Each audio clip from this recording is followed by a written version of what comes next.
Hello, hello, hello, hello. Salut, I am the Rasta Witch. Here's where we learn the way of the Yan Sui Rasta, which is to say, my kind of Ital. Please subscribe and begin your own kind of Yan Sui witchcraft. All roads go to Rome. Home. Okay, so what we're doing here is I'm finally done. I'm doing all the videos for my personal beliefs and opinions playlist at the bottom of this channel. It's at the bottom because it's not, like, it doesn't matter. It's just my beliefs and stuff. Like, what this is really about is about, the studies of the Bible and theology and magic and witchcraft and such things. It's not really about the things I talk about on that playlist, but at the same time, a person might want to know more about me. And so I just got that over with, so it'll get buried by all the other videos, and I can just refer to it and never have to talk about those things again. So that's in the past. I'm done. I've said enough. The rest you can just assume the rest of what I must believe. So here's my first video about the things that's really this channel's about. It'll be on my playlist about the tarot. And what I'm going to start out on, so the first few videos there that I already have, it's got some of the dance of Kali, Kali, from India, which is a deity for death, and then it has a devotee of Kali doing the Kali dance of death, and then it has a quick scene of Johnny Depp doing the Kali dance of death on Alice in Wonderland. It's because it's leading up to this. Here I'm about ready to do a tarot card spread. See if I can put this so you can see it. You can't really, it's hard to see, huh? But it's from my deck I have a unique deck, see? It's just it's a bunch of my favorite cards all added together into the same deck. So it's from a variety of different decks. The Death card, the one I like most, is the Death card from the Lord of the Rings tarot.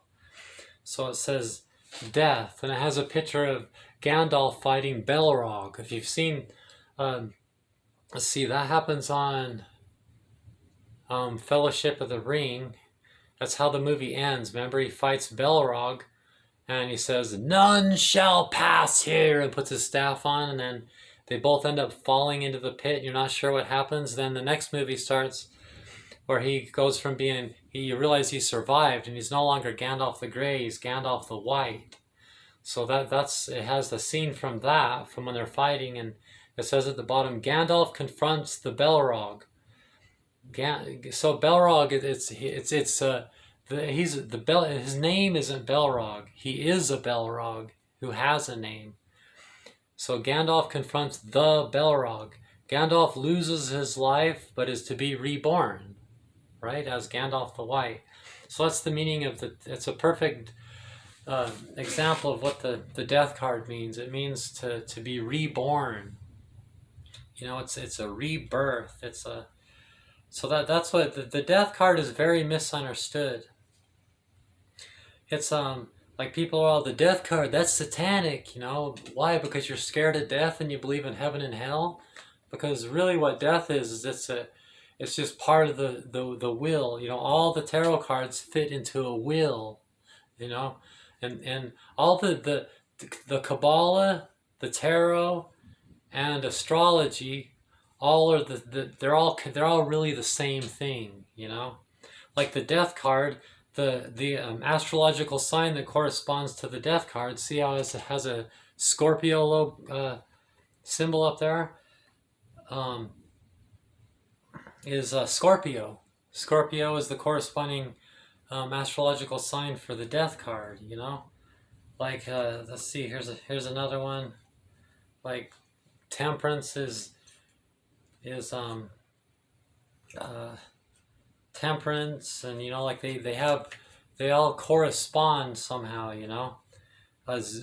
Zodiac means the zoo in the sky, because there's like the bull, and the Scorpio's the scorpion, and Cancer's the crab, and it's because it all fits. It's all a will. So death is just one of the spots on the wheel of life. The medicine wheel. And see, so my Wheel of Fortune card is from the herbal tarot, and it calls it the medicine wheel. It's the medicine wheel, and death is just one of the spots on it. It's part of nature, and things die so they can be reborn. We know in science that things don't die; they just change. So in Rasta, there's if you've heard Bob's song "Jump Nyabingi," jump, jump, jump Nyabingi, bum, bum, bum, jump, jump, jump Nyabingi. So Queen Nyabingi, it's a tradition from Africa. It's a dance and a religious tradition from Africa. And at one point, Emperor Haile Selassie was the president of the Nyabingi in Africa. And the Rastas of Jamaican have really clinged to the Nyabingi. It's a word you'll hear them use a lot. The proper definition today for Nyabingi is death to black and white down pressers, not oppressors, but down pressers, because they hold you down so you can't progress, They're not progressive, they're down pressive, they're the down pressers. So death to black and white down pressers. See, so Nye means death, and Bingi means white. So it really means the death to white, basically death to the white man, But it's Rasta has changed it to death to black and white down pressers to mean it's not about, to be in sync with Haile Selassie's teaching is to until the color of a man's skin is of no more significance than the color of his eyes. Many things that Haile Selassie said is anti-racism. So so to be in sync with it was their condition. They were being down pressed by the white man, but they've changed it to black and white down pressers, so that it's not a racial tone, but just the times, the enemy of today, Babylon, as it's called in the Apocalypse, the book of Revelation, Babylon, the red dragon, the beast, the beast 666. 666 is a bad translation. It's probably 618 actually, and there's various opinions. They all involve 6. 6 is the sender of the Sephiroth. It's the self. It's 666. It's like 6 to the third power. It's the narcissist epidemic, which is the true reason. The reason our problems, it's really the apathy or the narcissism that's the dominating force that's in control of Babylon. If you believe in the story of Jesus, the Satan tried to say, this is the world, I'll give it to you, which is that world, is 666. It's ruled by the narcissistic person, and it's their narcissist in their forehead and their thinking, and the mark is on their hands too, and it's in their doing. And it's Babylon, which has many heads and many horns. It's not one country or one religion. It's all countries and all religions. It's everywhere. It's something we really need to clean. So the question at hand for this tarot reading is with the death card as a significator card in the middle, is how can I on this channel, or if you resonate with this, how can we, it's like this is the Chant Down Babylon spread, or not Chant Down Babylon spread, as in how I lay the cards out. But right now the subject is, how do we chant down Babylon through tarot cards? But how can we chant? How can we fight against Babylon? The down presser of today. So what you do with cards is is you shuffle them to and as you think about the question at hand, because what that does is it puts the energy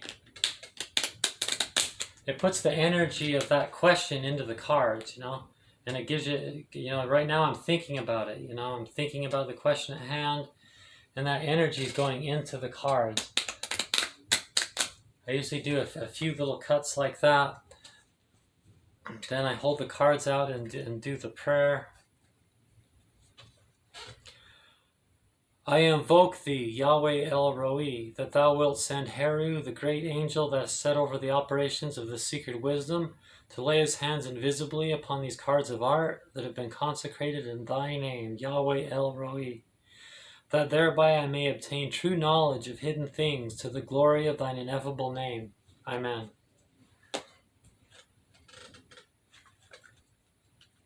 So I'll continue to shuffle it some more. Oops. To shuffle it more. Oh, I was about to shuffle it wrong. Cuckoo bird.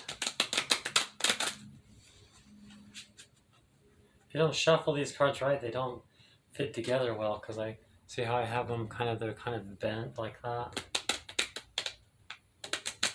So you have to shuffle them right anyway.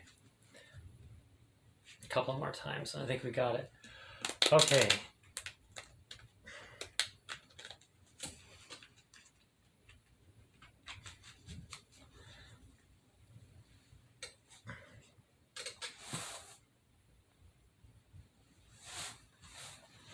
Okay, so then I'm facing east, okay?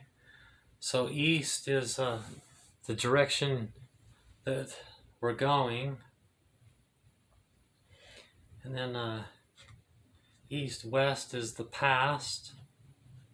And then south is the subconscious. South is the consciousness. And north is the unconsciousness. So air, fire, water, and earth. East, south, west, and north. And we're facing east. Okay. So we start by the direction we're going, the east. And I got the Knight of Cups card. The Knight of Cups card from the Herbal Tarot deck.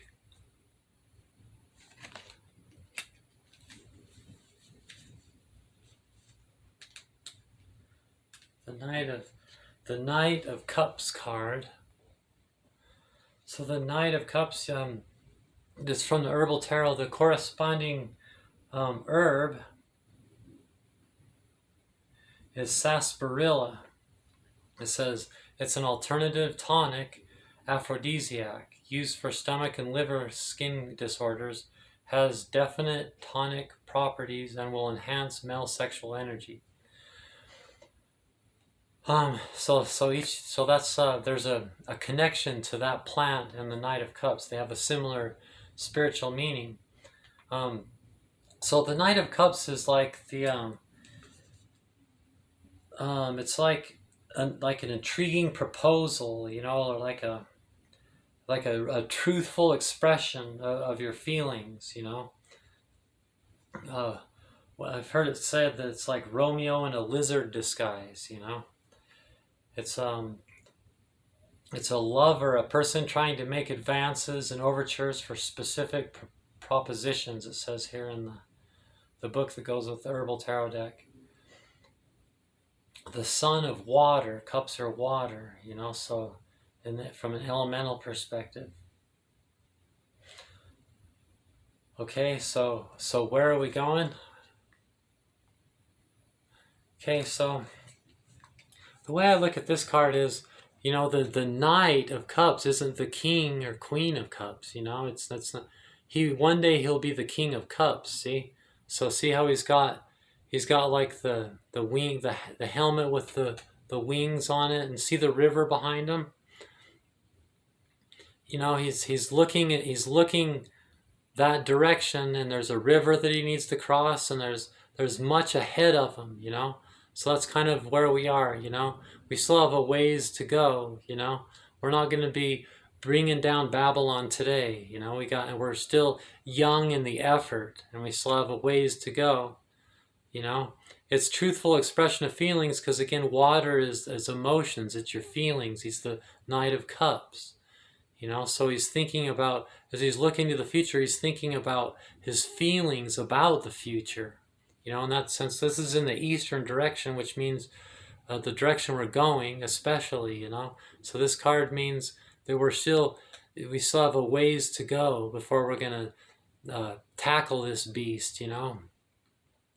And we have the right feelings and all that. We're going in a good direction. We've got the gimmickry. See the hat with the wings. We've got some spiritual weapons, and we've got some things going. Pretty solid, you know. So then but behind us, the past west, the Four of Swords. The Four of Swords. The Four of Swords that I like is from the Crow's Magic deck. I just like the way that feels.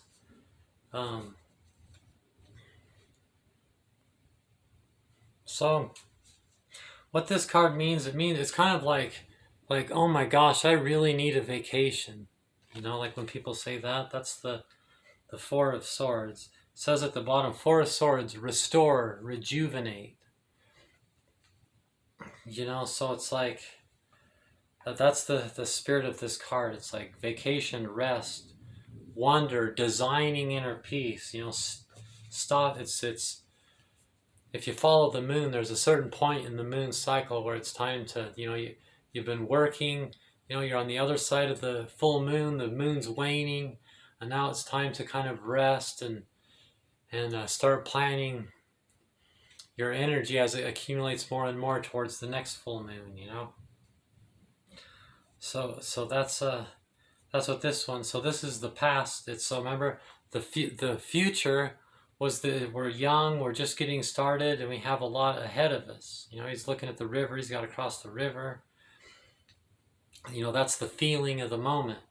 And then the past, where we come from, is resting, sitting on our ass and waiting for it to happen. It's too late for that. You know, we need to strap on our boots and put on our hat with wings on it and get going. You know, it's too late to sit and rest and take vacations and say, well, we'll work on it tomorrow. That's in the past. We already did the resting. We're done with that part. So now we're going to go to the south. That's the subconscious. And in the subconscious, we get the King of Cups. So you're supposed to notice themes. So here, so far, we have 2 cups. Okay, and 1 sword. Cups are a feminine energy, and they're water and the emotion of water. And swords is air, you know. So that's why the Four of Swords is rejuvenating and not just taking a vacation, but planning the next step, you know, because that's words, swords. But remember, the Knight of Cups is one day going to be the King of Cups, like I said before. So there's the King of Cups. He's already crossed the river and he's over there, you know. So this is in the subconscious. So, and especially in water, I mean, with a water theme like that so far, the way we're going with this story, you know, like if you look really, really close in the water, see right there, there's a little fish. It's like sticking its head out of the river right there, you know. The water's alive. It's living waters, you know. He's the king of living waters and living emotions, and things can come from it, you know, and things do come from it. And he's sitting on the rock, and he's kind of cheersing upward, you know, because he's established. He's the King of Cups, you know. So he's really mastered the elemental water, you know. So the thing about the King of Cups is that, like I said, he's really established in the energy of water. You know, he's looked up to as a leader and the king, and people respect uh, what he projects as fiercely knowing. You know, he's very convincing as king. Nobody's doubting him. You know. And he's also loving and sensitive and spiritual, you know, and the things that water are, you know, a visionary. Visions are water, you know, uh, like art and science and things like that. He's inclined to satisfy the leanings of the questionnaire, it says in here, you know, so, and divinatory arts and just, you know, a master of water. So that being in the subconscious, towards the south, that's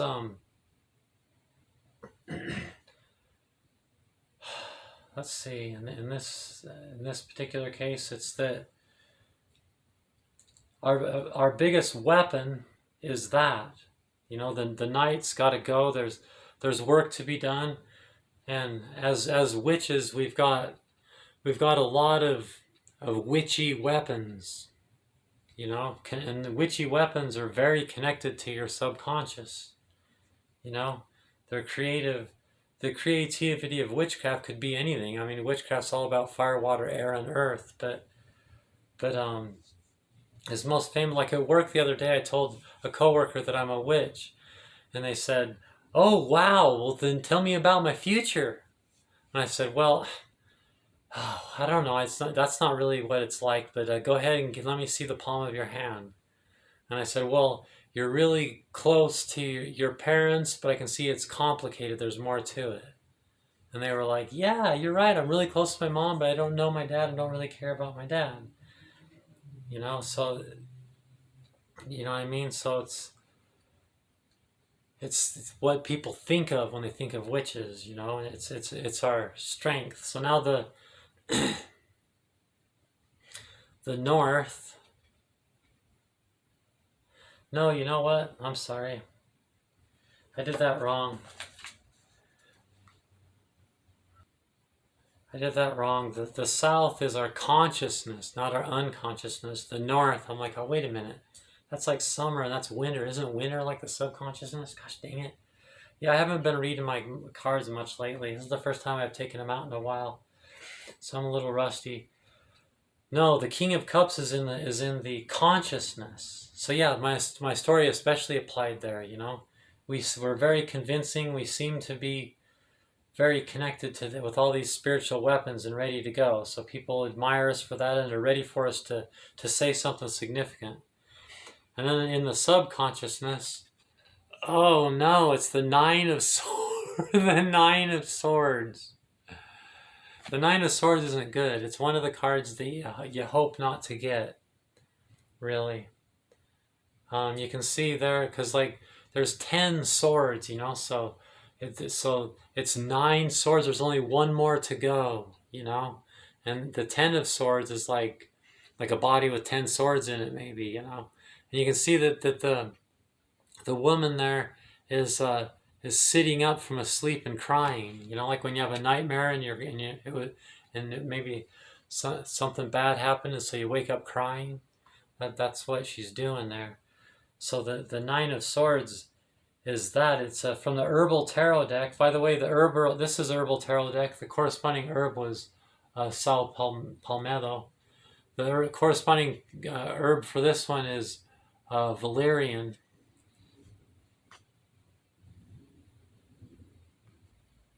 So the Nine of Swords, it doesn't so much mean that like someone has died, and so she's not crying because of that. It's more along the lines of a sickness, you know. But the sickness could be any kind of sickness that's troubling, you know, from spiritual to physical. You know, so, but it also can mean like solitude, lamentation, grief, you know, like when you're filled with grief, or it's just a difficult time, you're having an existential crisis, or you're having difficult times or things like that. That's a likely time you would sit up crying from a sleep like that, you know. It can be a time of manipulation, as in you've been manipulated, and then you realize it, so you sit up like that, but it also can mean like a serious need for power, like like in a lot of movies, the king sits up like that, sweating, and thinking about their kingdom, so it can be kind of like that too, so yeah, but I think that that's exactly what it means, because we're talking about the bigger picture, and I'm doing this as a public one, so it's not really so much about me, but about all of us, or anyone that might resonate with this. So the Nine of Swords in this case means that it's no mystery here in the United States where we can feel that we're getting divided. The enemy, divide and conquer. They're really dividing us and conquering us. If you look at my playlist, not my playlist, my video on what I think about politics, you'll see, like we're like all worked up about transgender people and LGBT people. Come on, if there's a God, God doesn't care about LGBT people. We can show using science that those things are tendencies we're born with, either through epigenetics or it was already a big enough of a thing right off the bat that it builds into something. It's just natural. There's LGBT animals. That's not like God doesn't care about LGBT. It's not like a big message of the Bible. It's a bigger message of the Bible to not eat pork. How many of those people eat pork? We're sick because we're not thinking about the right things. Global warming, nuclear war. Why we're still investing all our money on war instead of educating children, and we're not we're not using our creative energy to unify each other. We're not doing the one love thing where we're trying to unite everybody and inclusion and include everybody, which is what a family does. If the United States was a family where all the siblings have split from each other, angry at each other's throat, and then left and set up camp somewhere distant forever, saying, I'm never going to speak to you again, But a real strong, efficient family is unified and together and one, So we're sick in that kind of a way, and it is out of a need of power. There's the power struggle of the narcissist epidemic is the people with the microphone, that's pulling us apart. If we look within, so basically the message is the battle that we have ahead of us, that we need to tromp across that as the Knight of Cups. There's a lot of work to do. We're not going to do it right away, but we need to get to work. It's not a time for a vacation.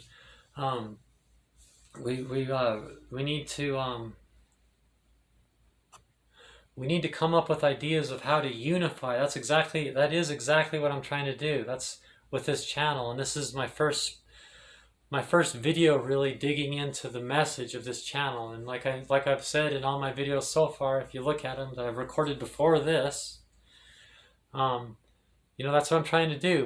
We're trying to throw the baby out with the bathwater. If you've ever heard that expression that the English use, So we've bathed the baby in some bathwater, and instead of just throwing out the bathwater that's dirty now, we're throwing out the baby with the bathwater.